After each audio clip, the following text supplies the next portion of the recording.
I'm Sarah Allen, and welcome to another episode of the 928 Update. We're here with Greg Riordan of New American Funding. So, let's jump right into it. We are in some strange times. For sure. What is the biggest obstacle you're facing right now?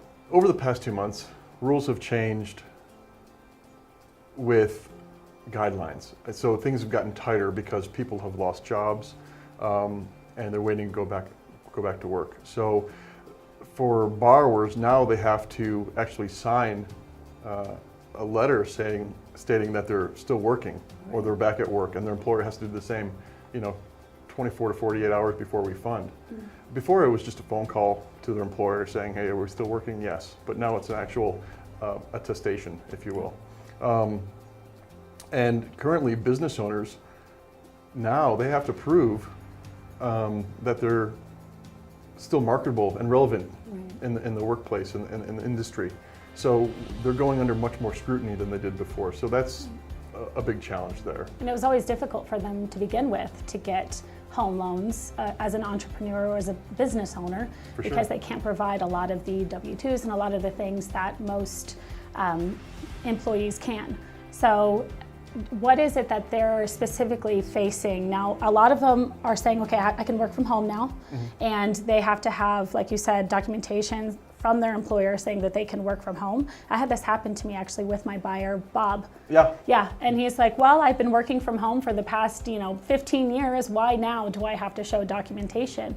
What's the biggest obstacle that you're facing with people who are actually in escrow? Traveling notaries are more prevalent now. So now I'm finding escrows are being more extended 1 or 2 days because either it wasn't planned for, or there just wasn't enough time to get the loan done with all the new verifications. Right. So now we have to add a traveling notary to the situation because a lot of the title companies aren't really meeting face to face. We do have something called RON, Remote Online Notary, that the mortgage industry and the title industry have collaborated to come together and utilize, but a lot of title companies aren't up and running with that yet.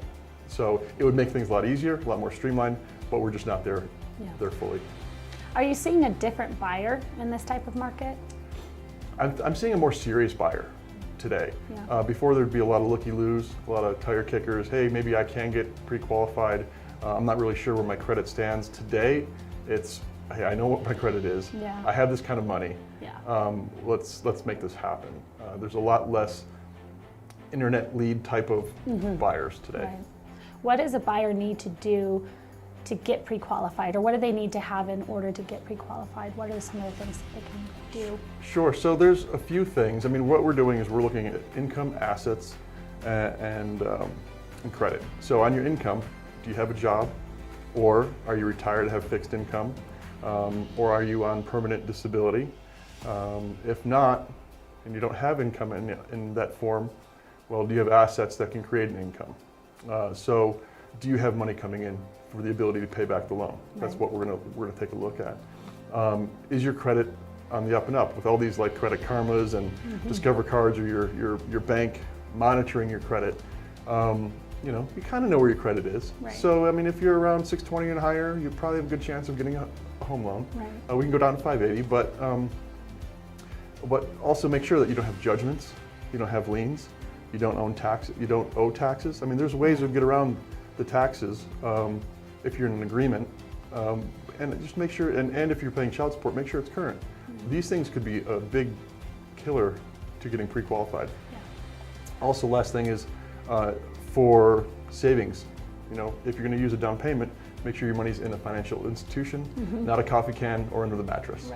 Right? So I tell my buyers that all the time. You have to know where the funds are coming from, number one. So if you can have it in a bank before you pre-qualify, before anything, it's just an extremely beneficial thing to do. For sure. So most of my buyers that I have gotten before are people from out of state, and they are selling their contingent, selling on their property there and moving here, usually with a large down payment from that property being sold.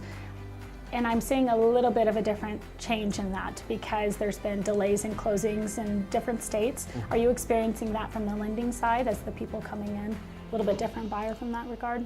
I think people are more willing to put less down because they're uncertain of the future. And so they want a little bit to hang on to their money a little bit longer, just for that what if situation. But I agree, I do see those things happening. Sometimes I'm seeing the contingencies fall apart because somebody was laid off, or they're unemployed, or they're on furlough. That's happened a couple times. Thank you so much for speaking with me today. Now, if someone wanted to get in contact with you, how would they reach you? Sure, they can call my cell phone directly, 928-201-1151, or on this post there will be my information up top. Great, thanks again. Thanks so much.